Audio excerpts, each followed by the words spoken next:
welcome back to the Phillips Fam Baby Journey, especially to all my loyal subscribers. I appreciate each and every one of you. If you are just now tuning in to us for the first time, I am Requill. And I'm Derrich. And go ahead and subscribe to this channel so that you can join the fam. Today we are 18 weeks pregnant. Woohoo! And that means our baby is the size of a sweet potato. And I know y'all probably like, does this girl go out and buy the produce that her baby is the size of that week? No. Last week I really just so happened to have a pomegranate because I like pomegranates, and my husband's training to run a marathon, so he's trying to load up on carbs. So we actually got sweet potatoes up in the house. Today we went to see the doctor to get a fetal anatomy scan, which was totally awesome. So there's new ultrasound pictures on @Legacy Phillips on Instagram. So make sure you go there to check them out and see them. At the fetal scan, we got to see how long she was, how much she weighed. They measured her brain, her heart, all that good jazz. Spine, everything. And our baby kind of fat. She weighs 9 ounces. According to the internet, babies at around 18 weeks weigh 5 to 6.5 ounces. So she may be a little thick on. And I took a little poll on Facebook with my friends, and I saw that about 25% of them had their babies at or before 37 weeks. So I was like, oh Lord, I'm gonna have to move my baby shower, because I initially wanted to have my baby shower at 37 weeks because I would make it June 1st. And it would be warm enough outside to do this awesome co-ed pool party idea that I have, because I love hosting pool parties at my house. But we're gonna have to move that to May when I'm around 33 weeks, because I'm too afraid that we'll come early. Symptoms this week, just some hip pain, so I guess they spreading. Try to make space for this baby to come out. What you need to tell them, babe?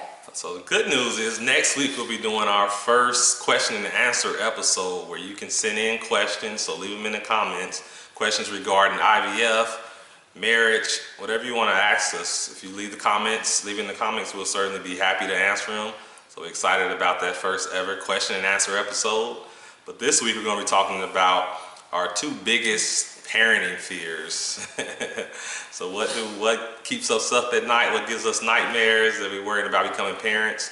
And the first one for me is the fact of with being my profession, or being a professional speaker. I travel around a lot, and I'm worried about missing key moments, those key milestones in our kids' lives. So that's one fear. Then the second fear is while I'm on daddy duty all alone with the kids, if they get sick, and trying to make that decision whether to take them to the emergency room or not, or just that frantic trip to the emergency room. So those are my 2 biggest fears regarding becoming a parent. You're up.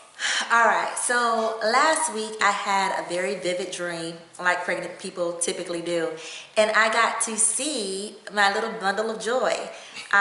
Cute little baby, big cheeks, little perfect rosebud lips. But the dream was actually a nightmare. So I was at home in my bathroom looking in the mirror, and all of a sudden my water broke and I went into labor. Now, I don't remember any type of pain associated with giving birth in the dream, but I got to watch the whole, the baby coming out in the mirror. She came out, she was perfect, she was healthy, peaceful, really didn't cry a lot, good baby. But then a couple minutes later in the dream, I had a second child, which was the son that we plan to have, hopefully. He, on the other hand, came out underweight, was fussy, and not a quite happy baby. But in the dream, both the babies came early. Like I was probably 20, 23 weeks, something along those lines in the dream. And we had absolutely nothing for the baby. We had no cribs, no car seats, none of that. And it was so overwhelming in the dream. So even though he was in the dream, but for whatever reason, I decided I'm taking these babies to the hospital by myself.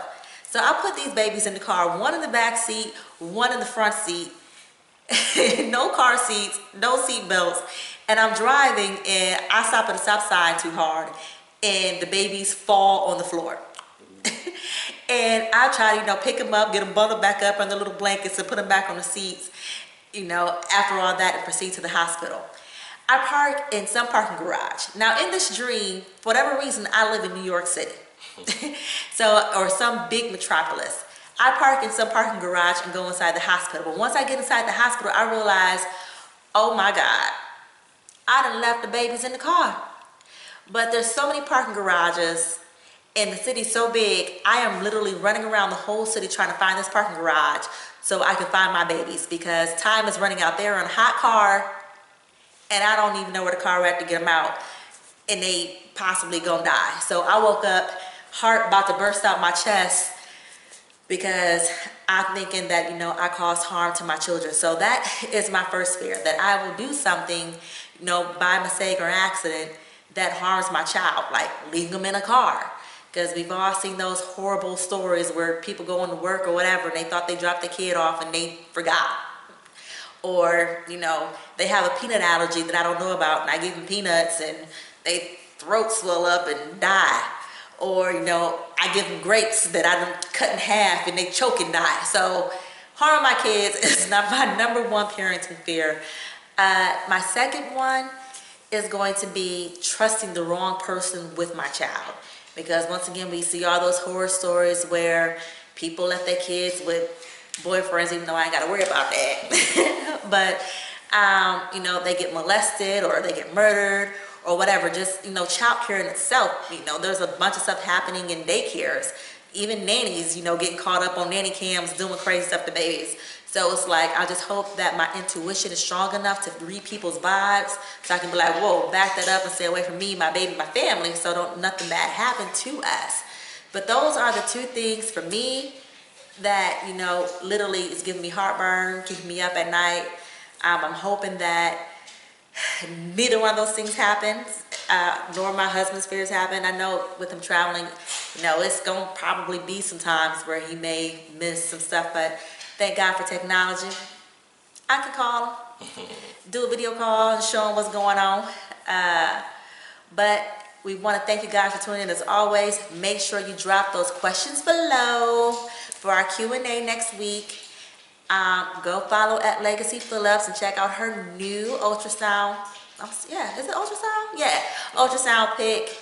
And most of all, make sure you subscribe to this channel. Yeah. We bring new videos every Sunday. We out. Peace.